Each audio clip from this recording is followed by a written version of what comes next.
E agora a gente vai para o pior caso. A gente já olhou o melhor caso, né? Vamos para o pior caso. E também, né, novamente no espírito de que, tipo, a gente tem aqueles valores TJ, a gente tem que botar, a gente tem que definir melhor, né? Se a gente não separa em casos, a gente não consegue dizer quais são aqueles valores TJs. Então, vamos olhar o pior caso, né? Então, o pior caso ocorre quando o vetor A está em ordem decrescente, né? Por que que isso é verdade? Então, vamos pegar um exemplinho aqui. Vamos dizer que eu estou trabalhando com o vetor, eu coloquei, né, como entrada o vetor 40, 30, 20 e 10, tá? Como é que o algoritmo do insertion sort ele ia trabalhar? Bom, ele ia, primeiro então, considerou que o 40 aqui por si só já está ordenado, ele vai inserir o 30 na posição correta. Bom, para inserir o 30 na posição correta, ele tem que deslocar o 40, tá? Então, aí você vai, deixa eu continuar aqui o desenho aqui embaixo. Aí você vai ter assim, o 30 e o 40, né? Esses daqui já estão assim corretos, né? Tá? E agora você vai ter que inserir o 20 na posição correta, tá? O 20. E aí, para você inserir o 20 na posição correta, você vai ter que deslocar o 40 e vai ter que deslocar o 30, certo? Então, vai ter que deslocar duas vezes, né? Então aqui eu tive um deslocamento, né? Um deslocamento. Aqui, para inserir esse cara, eu vou precisar de dois deslocamentos, né? Puxar o 40 para cá e puxar o 30 para cá, né? Aí depois você vai ter o vetor 20, 30, 40, e aí falta você inserir o 10 na posição correta. E aí o 10 você vai precisar fazer três deslocamentos, né? O 40 para cá, o 30 para cá e o 20 para cá. Para daí botar o 10 ali na primeira posição e você terminar o algoritmo com o vetor ordenado aqui, tá? Então aqui vou ter três deslocamentos, tá? Esse é o pior dos casos, porque sempre que você vai inserir um elemento na posição correta, você tem que deslocar todos os anteriores, né?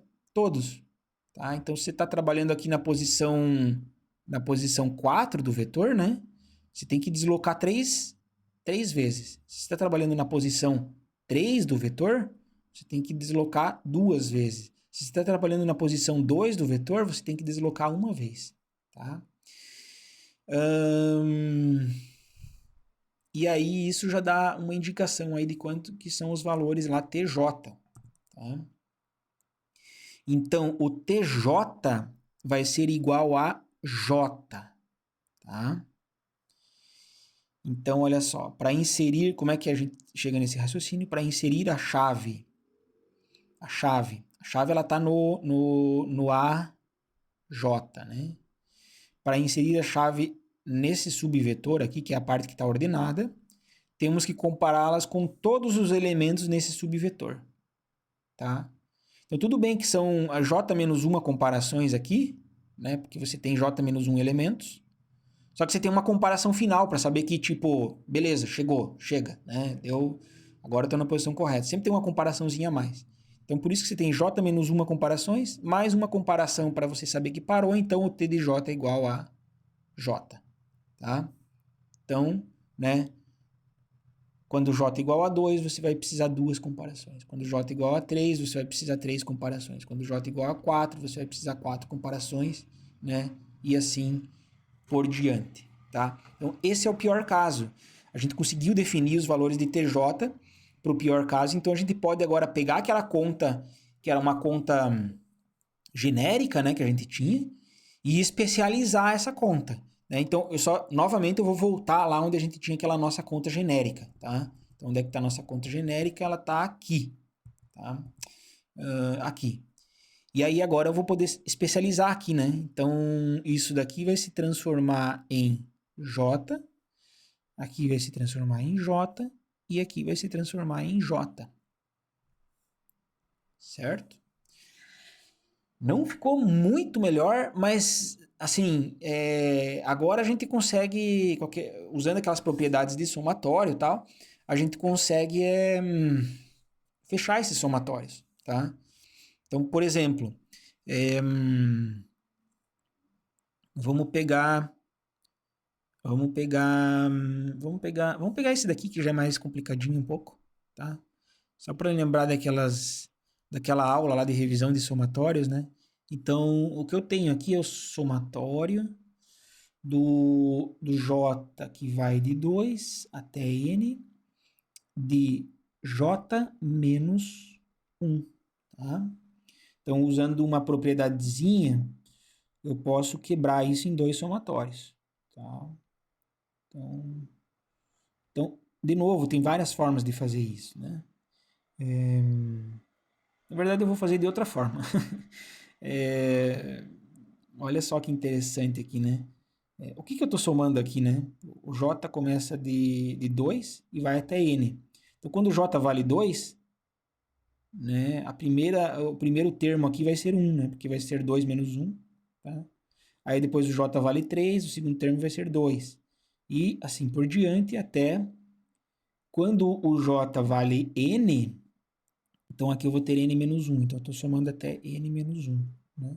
Isso daqui é o somatório de, vamos mudar o índice aqui, né? K, que vai de 1 até N menos 1, somatório de K. E a gente sabe uma fórmula para isso, aquela soma lá dos números naturais, né? Aqui vai ter o n menos 1, né? Mas a gente sabe adequar isso daqui, né? Então, isso daqui vai dar, tipo... Quer ver? Vai dar... se fosse até o n, né? Seria k seria n vezes n mais 1. Tá? Só que aqui, então, vai ser n menos 1 vezes n sobre 2. Tá? Então, isso daqui é o que a gente vai colocar aqui. Tá? Aqui é a mesma coisa, né? Porque aqui é exatamente a mesma somatória. E aqui, bom, eu não vou fazer, mas dá para fazer usando as técnicas parecidas, né? Aqui também vai aparecer uma soma dos primeiros números naturais aí, tá? Mas aqui começa do 2 e vai até o n. Então você tem que fazer uma modificaçãozinha ali e tal. Mas tá tudo certo, né? Na verdade, tá bom, vamos fazer aqui. Se a soma vai do j igual a 2 até n, soma de j, isso daqui é a mesma coisa que a soma do j que vai de 1 até n, tá? Só que com exceção do primeiro termo, tá? Então, porque aqui começa do 2, né? 2 mais 3 mais 4 mais 5 mais 6 até o n. E aqui eu tô falando, começa do 1. 1 mais 2 mais 3 mais 4 mais 6, só que depois você tira o 1, porque aqui começava do 2, né? E aqui esse cara aqui a gente já sabe a fórmula para ele, né? Isso daqui é n vezes n mais 1 sobre 2, e aí não pode esquecer do menos 1, tá? Então, isso daqui a gente substituiria aqui, tá? E aí a gente começa. Então a gente resolveu todos os somatórios, né? Então olha só que legal, né? Então a gente definiu lá o que eram os TJs para o pior caso. E aí a gente criou assim, a gente teve um somatório que a gente sabia resolver, né? A gente resolveu e aí a gente vai usar esses valores aqui agora nos somatórios, tá? Então eu vou voltar agora lá na frente, lá onde a gente estava falando do pior caso. Aqui o pior caso. Então, tá. Nesse ponto aqui que eu relembro aqui as formulazinhas ali. Eu acabei de fazer isso com vocês ali, tá? Essas duas coisas aqui. Aí você substitui lá naquele trambolho. Ah, tá aqui, ó. Vai substituir, né? E no final, depois de você fazer ali uma contada, fazer a substituição, você vai terminar com isso daqui, ó, tá? Que ainda tá esquisito, né? Não tá legal. Mas aqui eu vou também. Aí você tem que fazer um monte de continha para você usar a mesma ideia que eu fiz lá no melhor caso. Eu vou agrupar. Só que aqui, ó, a gente tem um n vezes n que vai aparecer termos quadráticos aqui, né? N ao quadrado, tá? Então eu vou agrupar tudo que multiplica o n ao quadrado tudo que multiplica o n e tudo que ficou solto aqui, todas as constantes que ficaram soltas, tá? Então, essas que multiplicam o n ao quadrado, elas têm sempre um sobre 2 aqui, né? Tipo C5 sobre 2, tá aqui, ó, C5 sobre 2. Né? O C6 sobre 2, C7 sobre 2, eles apareceram aqui, tá? Tudo bem, não tem problema. Aqui, por exemplo, aqui tem umas coisas um pouquinho esquisitas, né? O C1, o C2 e o C4 vieram com positivo. Ah, até esse daqui também veio com positivo, só que dividido por 2. E esses outros aqui vieram negativos, tá? Não tem problema, porque se você... Essa conta aqui, né? Vai me dar uma constante, tá? Essa conta aqui também vai me dar uma constante.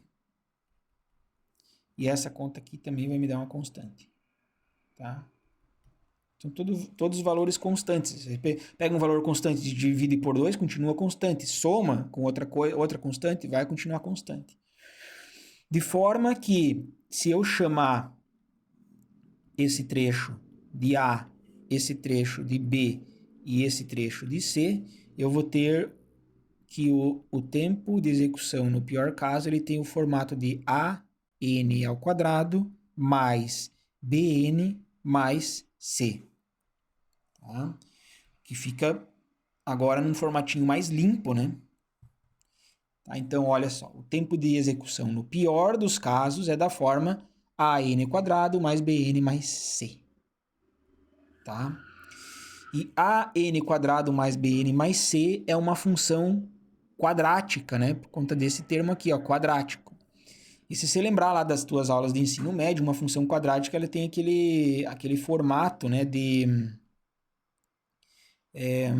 agora esqueci qual que é o nome lá que eles chamam, né? A função quadrática ela tem esse formato aqui, assim, né? Tá? Agora me fugiu o nome. Mas tudo bem. Só que, bom, pra gente, aqui é o N, né? Aqui é o N.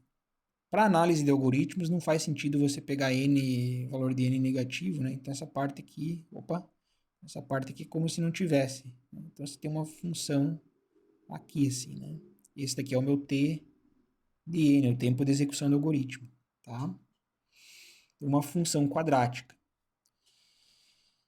Novamente, né, os parâmetros aqui, A, B, C, eles meio que vão alterando aqui essa curva aqui, tá? Mas pra gente não importa muito isso. A gente quer saber só a cara, né? Da mesma forma que a gente tinha lá, no melhor caso, a gente entendeu que a cara da curva era uma cara de função linear, era uma linha.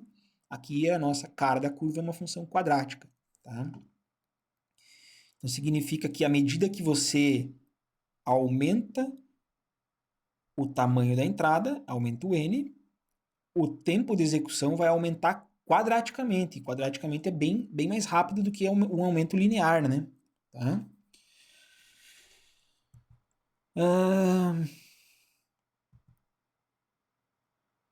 Muito bem. Então agora o que a gente pode falar aqui, tá? Então a gente tem... tá, então beleza. O que eu quero falar assim, que a gente tinha lá no melhor caso, a gente tinha o AN mais B, e a gente tinha o AN quadrado mais BN mais C, né?